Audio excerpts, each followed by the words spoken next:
Alam mo ba kung ano ang pakiramdam na magkaroon ng lahat ng bagay, ngunit bigla na lamang mawawala ang lahat sa loob lamang ng isang araw? Tingnan natin ang madamdaming kwento ng buhay ni Job. Ang aklat ni Job ay kasaysayan ng isang mabuting tao na may natatanging kabanalan. Sa kabila nito, siya ay dumanas ng katakot-takot na hirap at pagsubok sa kanyang buhay. Si Job ay isang lalaking nakatira sa lupain ng Uz. Siya ay mabuting tao, sumasamba sa Diyos at umiiwas sa masasamang gawain. Mayroon siyang 7 anak na lalaki at 3 anak na babae. Marami rin ang naglilingkod sa kanya at siya ang pinakamayaman sa buong silangan. Mayroon siyang 7,000 tupa, 3,000 kamelyo, 1,000 baka at 500 na asno. Nakaugalian na ng kanyang mga anak na lalaki na magdaos ng handaan sa kani-kanilang bahay at inaanyayahan nila ang mga kapatid na babae.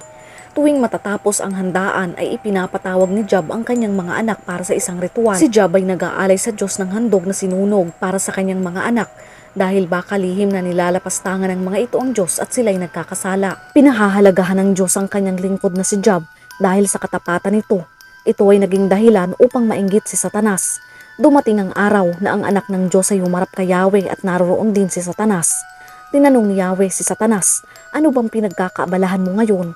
"Nagpapabalik-balik ako sa lahat ng sulok ng daigdig," sagot ni Satanas. "Napansin mo ba ang lingkod kong si Job?" tanong ni Yahweh. "Wala siyang katulad sa daigdig. Mabuti siyang tao, sumasamba sa akin at umiiwas sa masamang gawain."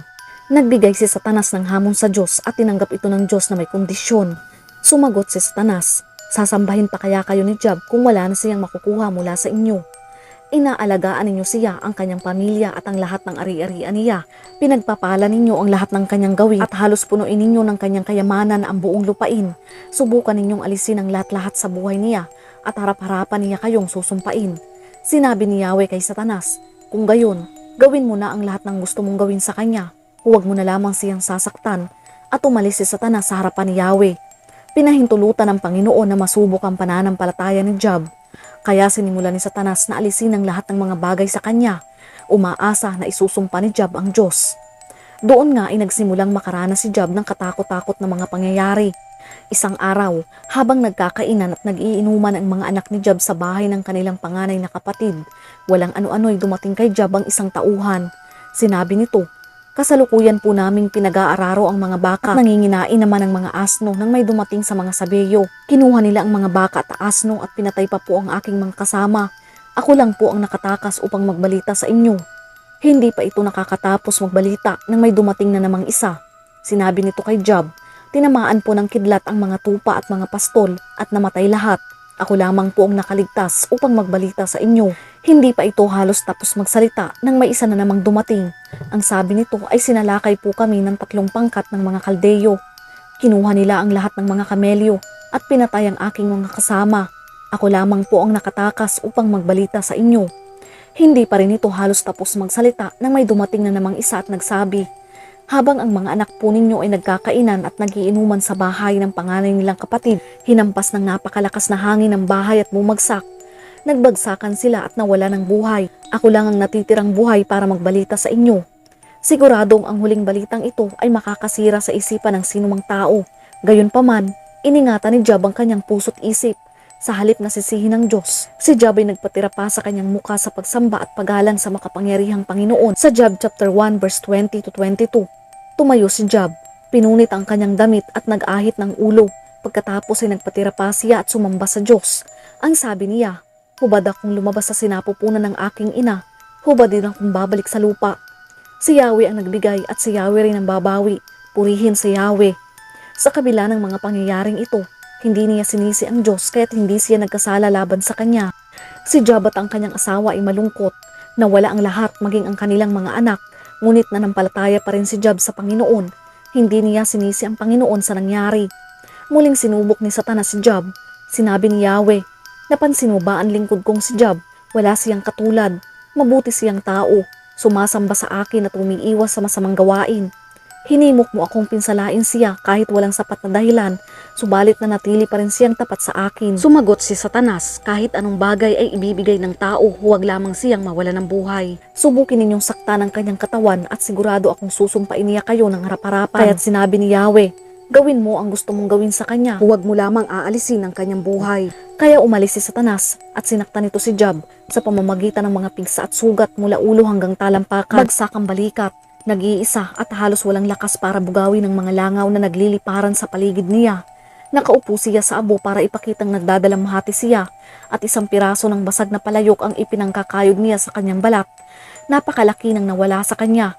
Iniwan siya ng mga kaibigan, kapitbahay at kamag-anak niya. Tinutuyas siya ng mga tao pati ng mga bata. Sinabi sa kanya ng asawa niya, "Ano, tapat ka pa rin ba sa iyong Diyos? Sumpain mo na siya at nang mawalan ka na ng buhay." Sa Job chapter 2 verse 10, sumagot si Job, "Nagsasalita ka ng walang kabuluhan. Mabubuting bagay lamang ba ang tatanggapin natin mula sa Diyos at hindi ang masasama?" Sa kabila ng lahat ng nangyari kay Job ay hindi siya nagkasala kahit sa pananalita. Ang masamang nangyari kay Job ay nabalitaan ng tatlo niyang kaibigan, si Eliphaz, Bildad at si Zophar, na nagkasundo silang tatlo na dalawin si Job. Malayo pa sila'y nakita na nila si Job, ngunit hindi nila ito makilala. Nang makilala nila ito, hindi nila napigilang umiyak ng malakas. Pinunit nila ang kanilang mga damit at naglagay ng abo sa ulo dahil sa pagdadalamhati. 7 araw at 7 gabi silang naupo sa lupa kasama ni Job. Sa unang pagkakataon, nagkaroon sila ng pagkakataong mag-usap.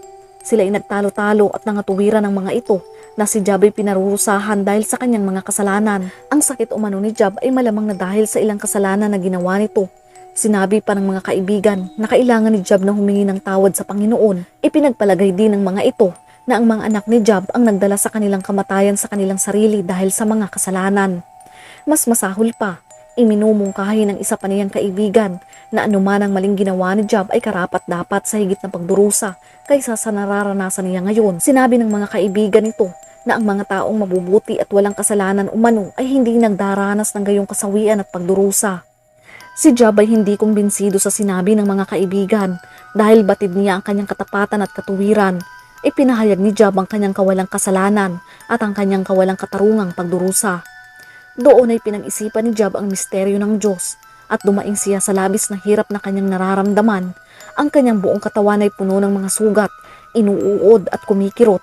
Batid niyang kaunting panahon na lamang at siya ay papanaw na. Siya ay hirap na hirap at ayaw na niyang mabuhay pa dahil wala rin lang saysay ang kanyang buhay. Isinumpa ni Job na hindi na sana siya isinilang pa kung magdudulot lamang ito ng labis na pagdurusa.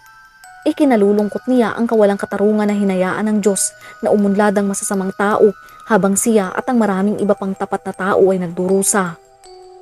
Nais ni Job na makausap ang Diyos ngunit hindi niya ito pisikal na mahanap. Ngunit nang maglaon ay inalo siya ng Diyos. Nagsalita ang Panginoon kay Job mula sa bagyo. Sinabi ng Diyos kay Job ang tungkol sa kanyang pagdurusa sa pamamagitan ng pagbibigay ng sagot.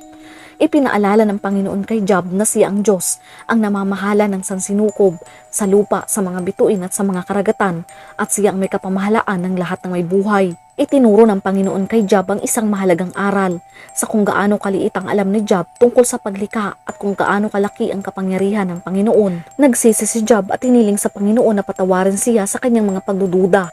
Nangako si Job na magtitiwala sa Panginoon at alam ng Panginoon na mahal siya ni Job. Ang sinabi ni Job ay nakakalugod sa Diyos. Ngunit nagalit ang Diyos kina Eliphaz, Bildad at Zophar dahil sa masasamang payo nito kay Job. Ngunit sa huli ay nakipagkasundo si Job sa mga kaibigan at pinatawad sila ng Diyos. Pagkatapos, ibinalik ng Diyos ang kalusugan ni Job maging ang kabuhayan nito. Dinoble pa ni Yahweh ang kanyang kayamanan. Ang mga huling araw ni Job ay higit na pinagpala ni Yahweh. Binigyan niya ito ng 14,000 tupa, 6,000 kamelyo, 2,000 baka at 1,000 inahing asno. Nagkaroon pa si Job ng 7 anak na lalaki at 3 anak na babae. Ang mga anak na babae ni Job ang pinakamagaganda sa buong lupain. Si Job ay nabuhay pa ng 140 taon. Inabutan pa siya ng kanyang mga apo sa ika-4 na salinlahi. Marami sa atin ang dumaan sa ilan sa mga pagsubok na pinagdaanan ni Job sa kanyang buhay. Bagamat hindi sabay-sabay, ang pagkawala ng ari-arian, pananalapi, kahihiyan at pagkawala ng isang mahal sa buhay ay ilan lamang sa mga bagay na atin ding naranasan. Para sa atin na nakaranas ng mga trahedya at kasawian, ang kwento ni Job ay may espesyal na lugar sa ating mga puso dahil ito ay nagtuturo sa atin na huwag sumuko at laging magtiwala sa Panginoon, gaano man kahiwaga at kahirap at hindi mawari ang ating nararanasan. Hindi rin natin dapat sumpain ng Diyos. Ang pagsumpa sa Diyos ay pumapasok sa kasalanan kapag nagsimula tayong magkimkim ng kapaitan sa ating mga puso. Tinatalo natin ang layunin ng lumika para sa ating buhay at binibigyan natin ng kalamangan si Satanas. Mga kapatid, tandaan din na may plano ang Diyos sa ating buhay at mas mabuti ang darating. Nang matapos ang pagsubok ni Job, ginantimpalaan siya ng Diyos ng doble sa nawala sa kanya. Kahit na may nawala tayo sa ating mga buhay, may plano ang Diyos. Madalas niyang pinapalitan ang nawala sa atin ng mas mabuti at mas malaki. Alam mo bang naepekto sa iyo ang tunay na kwentong ito? Pansinin na hindi lamang si Job ang inakusahan ni Satanas kundi ang lahat ng tao. Sinabi ni Satanas, ibibigay ng isang tao ang lahat ng kanya para sa buhay niya. Sa ibang salita, naniniwala si Satanas na walang sino man ang mananatiling tapat sa Diyos. Iginiit niyang hindi mo talaga mahal ang Diyos at agad mo siyang iiwan para iligtas ang iyong sarili. Sinasabi ni Satanas na makasarili kang gaya niya. Gusto mo bang patunayan iyon kay Satanas? Ang bagong tipan ay nagbigay din ng sagot. Pinahintulutan ng Diyos si Jesus na magdusa ng sakit at kahihiyan sa krus dahil may plano ang Diyos para sa sangkatauhan. Kung pinahintulutan ng Ama ang kanyang minamahal na anak na magdusa tulad ng ginawa ni Jesus sa krus, bakit hindi niya payagan ng isang simpleng taong tulad ni Job na magdusa upang ang layunin ng Ama ay maisakatuparan? Muli po sana ay meron kayong natutunan. Patuloy nating ipalaganap ang salita ng Diyos. Ingat and God bless.